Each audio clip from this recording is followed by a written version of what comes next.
గొప్ప దేవుని కృప అనేది మానవునికి ఉందని నేను ఎప్పుడు గ్రహింపు లేకుండా ఉండేవాడిని.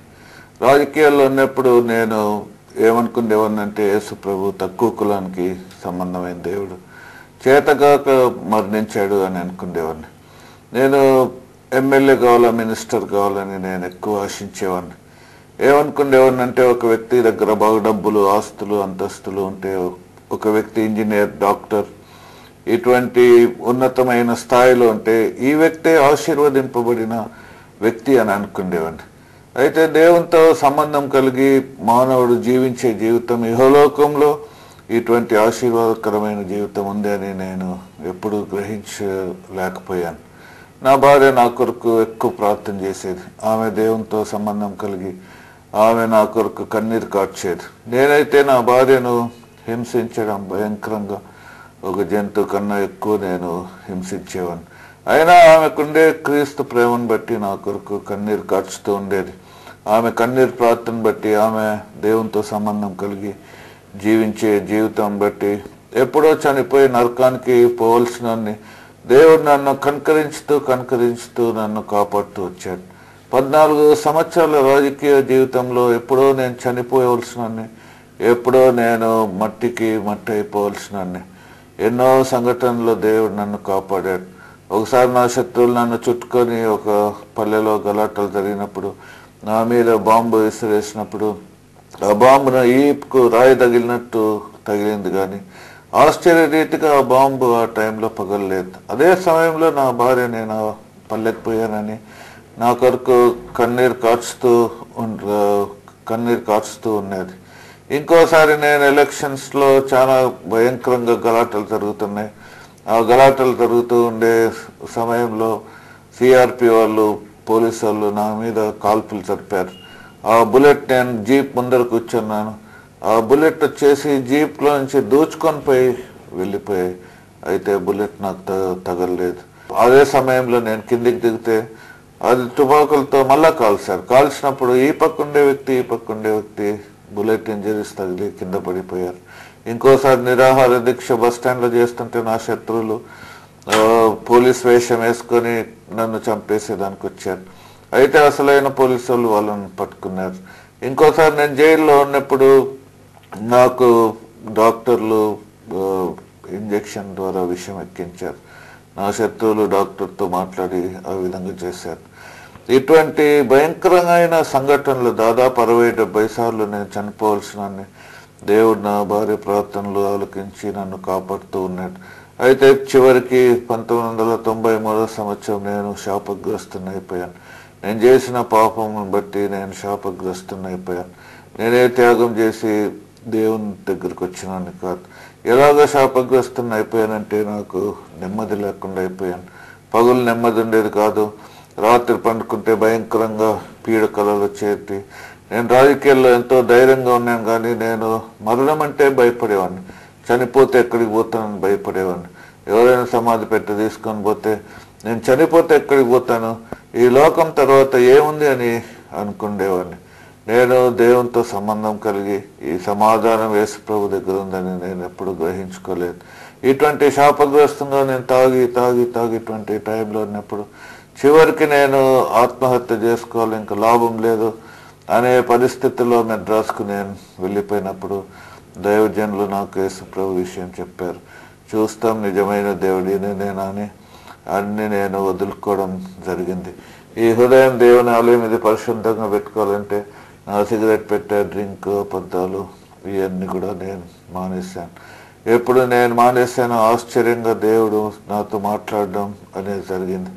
ఎప్పుడు దేవుని స్వరం వినిపించిందో, ఎప్పుడు దేవుడు నాతో మాట్లాడడం జరిగిందో, ఓ నిజమైన దేవుడు ఈయననే అని ఎప్పుడు నాకు గ్రహింపు వచ్చిందో, నేను రాజకీయాలు వదిలేసి దాదాపు 300 మందిని నేను క్షమాపణ అడిగాను.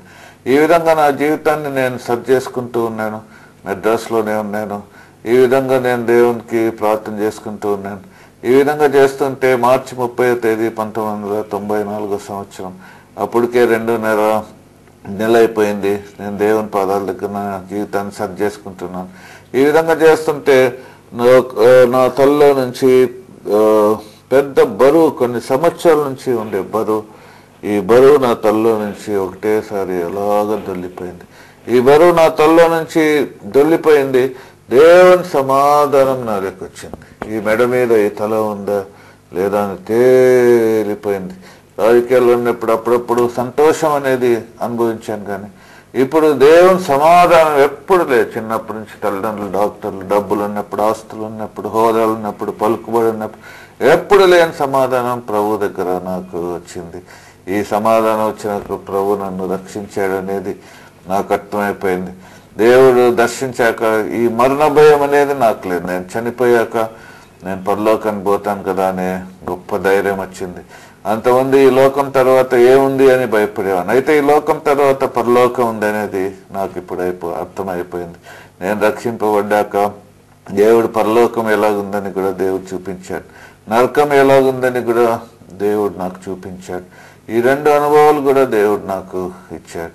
ప్రియులారా, ఇది దేవుని యొక్క కృపనే, దేవుని యొక్క దయనే. ఈరోజు నేను సజీవ లెక్కలో ఉన్నానంటే దేవుని యొక్క దయనే.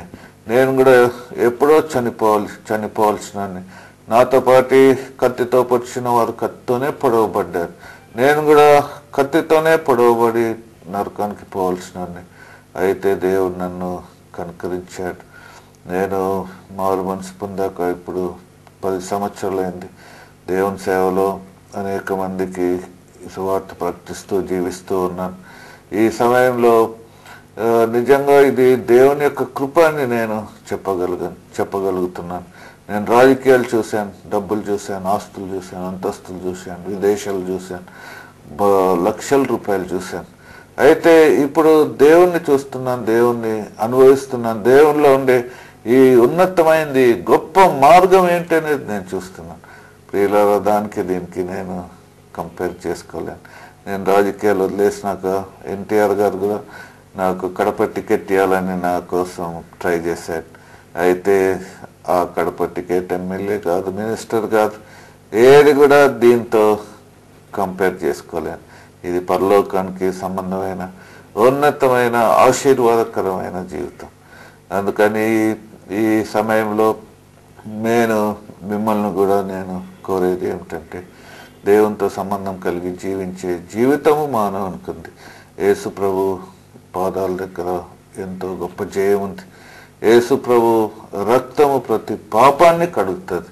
నేను రాజకీయాల్లో చేసిన పాపం బట్టి ఆయన శిక్ష భరించాడు, సిలువలో భరించాడు. అందుకని ఈ సమయంలో నేను మిమ్మల్ని మనవి చేసుకుంటున్నాను, మీరు దేవుని పాదాల దగ్గరికి వస్తే ఈ యొక్క గొప్ప జయం మీకు కూడా కలుగుతుందని నేను ఆశిస్తున్నాను. నాకు సమాధానం ఇచ్చిన దేవుడు మీకు సమాధానం ఇస్తాడని, నన్ను పాపం నుంచి, శాపం నుంచి విడిపించిన దేవుడు మిమ్మల్ని పాపం, శాపం నుంచి విడిపిస్తాడని, నా నిద్రలేనితనము, నా నెమ్మది లేనితనం నుంచి విడిపించిన దేవుడు మిమ్మల్ని కూడా విడిపిస్తాడని ఆశిస్తున్నాను. నన్ను ప్రేమించి పరలోకం ఇచ్చిన దేవుడు మీకు కూడా, మిమ్మల్ని కూడా ప్రేమించి మీకు కూడా పరలోకం ఇస్తాడని నేను ఆశిస్తున్నాను. ఈ క్యాసెట్ అందుకే మేము తీయడం జరిగింది. అందుకని ఈ సమయంలో మీరు ఏ పరిస్థితుల్లో ఉన్నా కూడా యేసు ప్రభు పాదాల దగ్గరికి వస్తే ఎంతో జయం. ఎన్ని సమస్యలైనా సరే, ఎన్ని కష్టాలైనా సరే, ఎన్ని బాధలైనా సరే, ఎన్ని వ్యతిరేకమైన పరిస్థితులైనా సరే, ఎన్ని పాపం పరిస్థితులైనా సరే, దేవుని పాదాల దగ్గరికి మీరు వచ్చినడేలా నేను పొందిన జయం మీరు కూడా పొందగలుగుతారని నేను ఆశిస్తున్నాను.